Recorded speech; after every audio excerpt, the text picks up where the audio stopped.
Yes, and because of that contact, that kind of eliminates the kick out. Jarris Walker comes in for Rick Carlisle. Siakam sits. Carlisle's going to let him play. Haliburton steps back and hits. The Indiana Pacers has punched their ticket to the Eastern Conference Finals. The 2024-2025 Cleveland Cavaliers. The biggest disappointment of an epic disgrace of a 64-win travesty. Even more embarrassing than the 60-win bootlegged Hawks that made the conference finals. Falling in 5 to the 50-win Pacers got your defense looking like they spray you with a taser. Game 2 choke job looking like the 2000s Trailblazers. Tyrese left a bad taste in your mouth. Go get a chaser, spanked by the Indiana Pacers. There he is, Garland, ice cold like glacier. Jarrett Allen, lights too bright, nothing going right. James Johnson, other side of the bench. Helpless cause y'all can't fight. Single digit Ty Jerome numbers, tolerant soft like Miller Lite. Evan Mobley, all that height. Miles Turner, dagger bomb, said night night. From Dame Lillard talking smack, jawing back and forth while in street clothes, it was Haliburton to close out the Bucks in dramatic fashion when many wanted the better superstar Giannis to advance to round 3. 5 seconds, 4 seconds, Haliburton for the lead. The unfathomable rise of the small market squad, landing their franchise leader just 2.5 years ago, dancing to round 3, has all the confidence out there. The team they about to face, they already beaten last season. When it comes to matchups, certain teams absolutely have your number. Being 0-5 at home this season to Indiana, while going 36-5 against all others, just like how the 2007 Warriors dethroned the 67-win Mavs, the more confident, tough and gritty, up-tempo young studs with the genius coaching of Rick Carlisle dismantle Cleveland to shreds. Forced the team to play iso ball, led by star-studded 25-year-old Tyrese Haliburton, played 3 seasons less than Mitchell, much better playoff success already, continuously pushed the pace, constantly made the right plays, despite having inferior talent, Cleveland having 3 All-Stars to Indiana's 1 and Pascal Siakam. The real impacts of intangibles, from pushing the gas to the pedal, rallying early from a 19-point deficit, similar results to Game 2, a 27-9 run, had Jarrett Allen and others hesitating, a punctuating 31.8 assist closeout, having Mitchell stress the hell out, resulting in miserable long sleepless nights, waved adios, having the last laugh from living in the shadows of After Dark, barely getting any coverage, the NBA desperately doing everything in their powers to have Big Marcus relevant again when there could be a real scenario of a Pacers-Thunder finals matchup. The league office worst nightmare. Mr. Haliburton himself don't care about none of y'all feelings. Many still not used to processing the authentic culture, capitalizing in a bizarre playoffs where regular season standings could not have mattered less. One underdog gains results in massive failures for the superior favorites, from so-called fake overrated to officially his opponent eliminated. The most overrated star, or should I say 2 of the most overrated, Donovan Mitchell and Darius Garland. D. Mitch, one of the most likable figures in the league, the type of genuine guy who just wants to hoop and watch his Mets. Unfortunately for him, his team had to suffer the brutal consequences at the expense of his fans' behavior. Stupid plays causing his team early player comparisons had many drawn his name mentions with Dwayne Wade. Hell to the no. More like OKC's Russ Westbrook with the poor shot selection. Yeah, Mitchell averaged over 34 for the series, but that doesn't excuse him for the pathetic Game 4, 12 points 3 of 11 no-show performance. The foul hunting, you can't even touch him, and it's a foul. 12 of 49 from deep the whole series. Haliburton, an efficient 11 of 24. Drain all the ones when they matter most down the stretch. Donovan's lack of leadership when melting under pressure with the countless collapses, both with Cleveland and several playoffs with Utah, alarming to say the least. Now finished his 8th season, the only star to join Joel Embiid as the conference finals virgin. Failed to carry a team like Jalen Brunson, when his teammates can't stop the bleeding, tries to take over, being a one-man carry job, 3 straight missed free throws in the critical stretch Game 5, super indefensible. Already proving he can indeed be the #1 scorer on a great team, but simply cannot be your best player. on a championship squad does too little outside of scoring, inefficient too many times. Him and Darius Garland as a small defensive liability of a backcourt doesn't work in big postseason matchups. Donovan Mitchell only makes himself better. He's the Dwayne Wade of Bradley Beals. Basically stayed the same player since his second season, talked very positively after upsetting Russ and OKC his rookie year. Mitchell's high scoring has gotten a pass in the playoffs ever since. Got destroyed 2019 to Houston round 1. What happened in 2020 bubble? Blew a 3-1 lead to Jamal Murray and Jokic. Had insane stats, but 22 points on 22 shots game 7 proved he wasn't on Jokic level. 2021, defense got exposed. Rudy Gobert got all the blame when it was Donovan and everyone else in the perimeter who couldn't stay in front of Reggie Jackson and Terrence Mann. Then getting cooked by Jalen Brunson, both 2022 and 23 with Utah and Cleveland.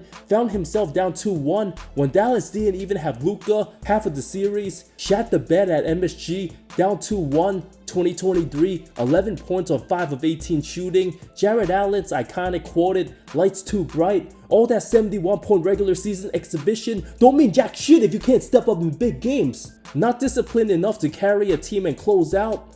Blowing a 19 and 20 point lead the same series, the brutality of an epic choke job. Mentally not tough enough. Mitchell, only known as a glorified scorer, a 28 and 34 playoff record. Twice now, he's been on a team with the 1 seed, yet never passed the second round, despite having good teammates, 2 different Defensive Player of the Year winners in Rudy Gobert and Evan Mobley. Now, Rudy's making his second straight conference finals. When getting the heavy blame, the Gobert-Mitchell arguments could be put to rest once and for all. From bad teammate injury luck to not having a number 2 that consistently shows up, D-Mitch angry that many are already writing him off. Losing all your home games in the semifinals, simply pathetic. The consistent pattern of similar losses, astonishing. Mitchell needs more proven vets that already won a title, humble him a little bit, not buy into his own hype. Darius Garland, the toe injury, playoff underperformances, safe to say, most overrated player named to the All-Star team this season. Playoff numbers drop off, a massive problem. Undersized and a huge defensive liability. When Tyler Hero said Cavs were a better team without him because they couldn't pick on anyone defensively, his words now have true meaning. Not effective off ball when deferring to Mitchell, best when he gets the rock. Cleveland's backcourt too redundant.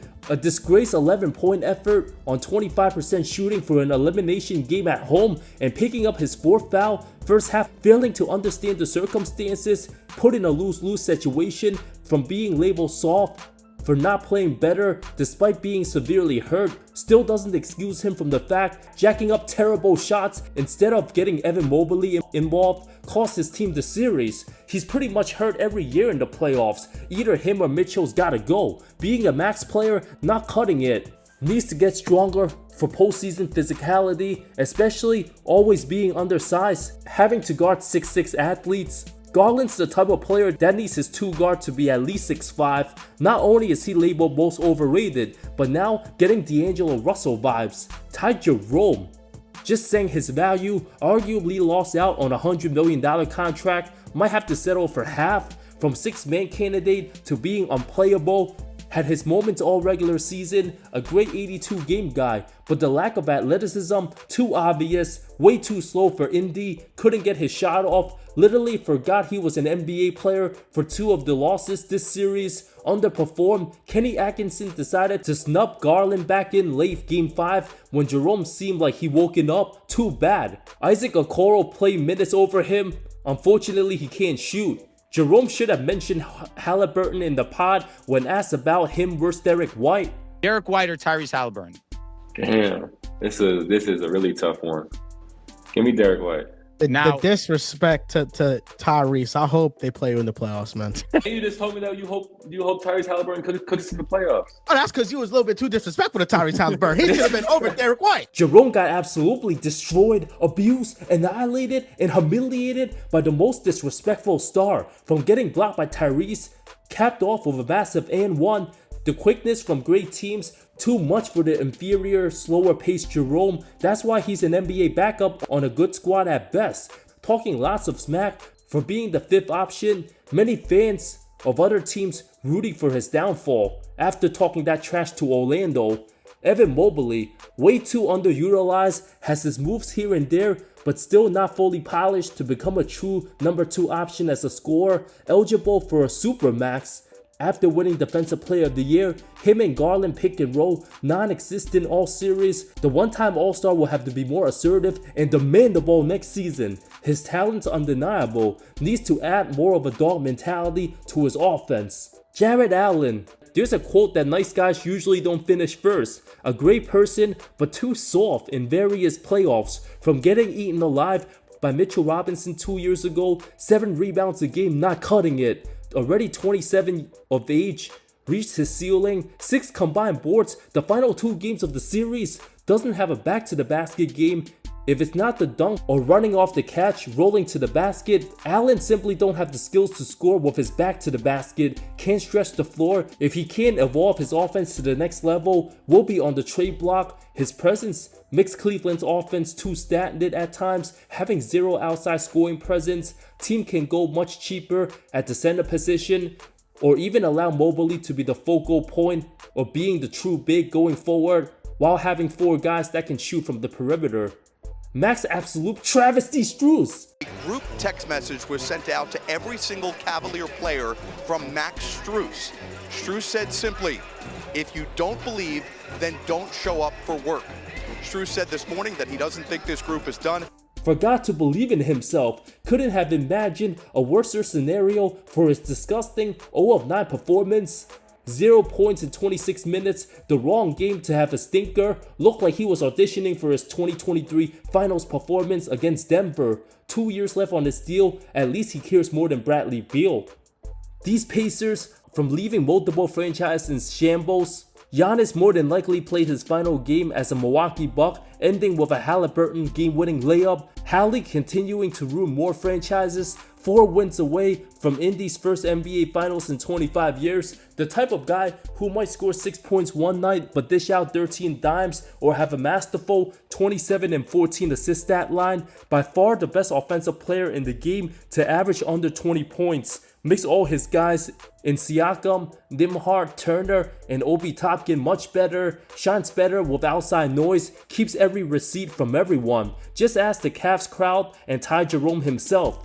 Many other star players thinking they better than him but don't have the playoff pedigree, from getting the Olympic nod over many of his peers, riding the bench, winning the gold medal, being on stage with some of the greatest names the game has seen. Lots of players simply jealous, being put in unprecedented positions. Him and potential finals opponent from the other side of the bracket, 2 of the best from the 2020 draft class. Anytime his team might look like they'll just take the L, the resilient Pacers continues to find different ways to win 48-minute games, from most overrated to underrated. Welcome to 2025's Indiana Pacers, and the biggest absolute playoff travesties, the roster of the Cleveland Cavaliers.